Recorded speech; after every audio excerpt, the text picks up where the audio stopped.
Okay, let's start today with a story about the failings of most Democrats in the United States, elected Democrats. Now, I'm still on the left. The Democratic Party is a center left party. I'm a progressive. This is a left wing channel. We criticize the right all the time. Today, I'm going to criticize Democrats on their response to the police protests. So let me set the stage for you. Republicans, of course, have completely and utterly failed in their response to the protest, with the exception of, for example, like Republican Senator Mitt Romney, who showed up and marched with protesters and said Black Lives Matter, which was mostly just a political show, although I think it's an important action and an important political show, but it's essentially a political show. Republicans have refused to admit that there are systemic problems that need to be dealt with. Kayleigh McEnany did this yesterday during her press briefing. Instead, they focus on phrases like, sometimes there will be instances of racism or bad apples, but meanwhile, they often support using even more force against protesters who are protesting against police brutality. So the right is off the deep end.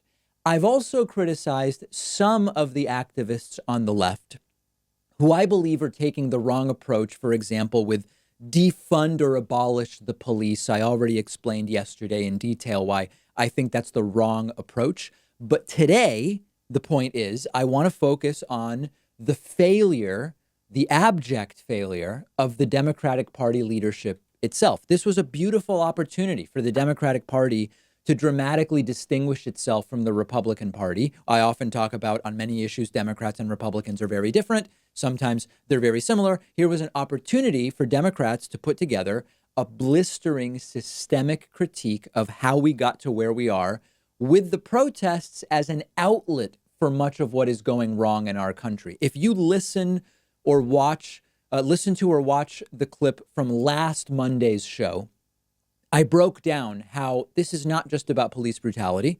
You need to look at this more systemically. What we're seeing is not just about racism. It's not just about capitalism. It's not just about healthcare or culture. It's all of these things together. And you need a wide-ranging systemic critique to appreciate everything that has gotten us to where we are today. And bias in policing is a big part of that. Democrats overall, and by this I mean elected Democrats, particularly House leadership and Democrats in the Senate, first really did nothing. Eventually, they said, yeah, we support protests against police brutality. They participated in a bunch of photo ops, which meaningful in a sense, but doesn't really create a systemic critique of what's going on.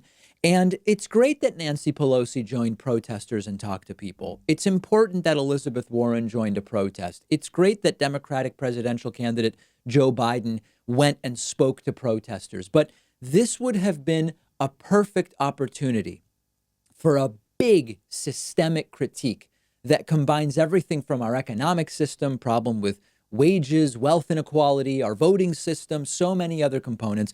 This was the opportunity to change the narrative or create a narrative. It could have been like the Occupy Wall Street moment where income inequality and wealth inequality went mainstream. You had Republicans and Democrats disagreeing about what should be done about it, but Occupy Wall Street mainstreamed the topic of wealth and income inequality.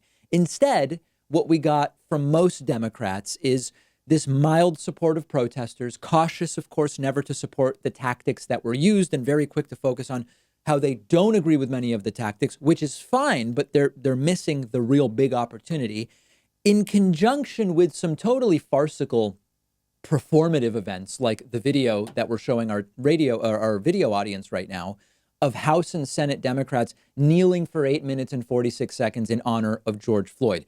It is totally performative. I'd be fine with it if it came with a big systemic critique. And we've been sounding the alarm for years about that sort of necessary systemic critique because there are so many different systems that need to change. Now, in addition to Democrats not levying a valid systemic criticism in terms of the systems that got us where we are and need to be changed, there also haven't been any real big comments from establishment Democrats about the civil liberties totalitarianism argument. Republicans have been going hard, demanding the military come in, tougher policing, all of this stuff. And Democrats have sort of meekly opposed the tactics, said, we're not in agreement with the military coming in.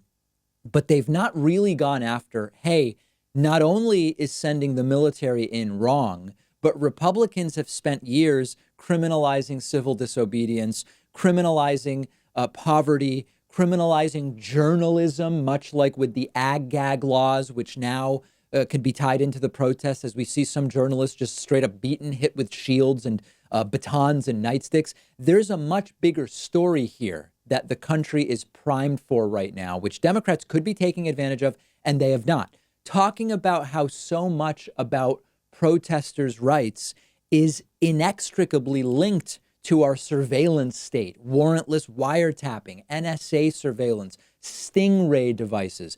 My point here is that there is so much that is bigger than we like the protesters and Trump shouldn't send in the military and police brutality is bad. Now, why aren't Democrats doing it? There's a couple of perspectives. One explanation would be Democrats aren't doing it because the Democratic Party is very centrist and they don't really believe in all that stuff. That's true to some degree. Definitely, it is not true about all Democrats. There are many Democrats who are keeping quiet for political expediency, for calculation that it's better for their reelection if they don't talk about that stuff in this context. Maybe they're making the right calculation for their reelection. Maybe they're not. But this is a huge missed opportunity. And this is one of the areas where the scope of debate has been narrowed dramatically, where there should be a big systemic critique from Democrats here. And instead, we are getting the military shouldn't come in, police brutality is a problem, and missing so much of what could really change the dialogue in this country. This is a failure, a moral failure by Democrats. Whether it's a strategic failure, maybe it's not. I mean, maybe they're making the right strategic calculation in terms of their reelections, but the moral failure is impossible to ignore.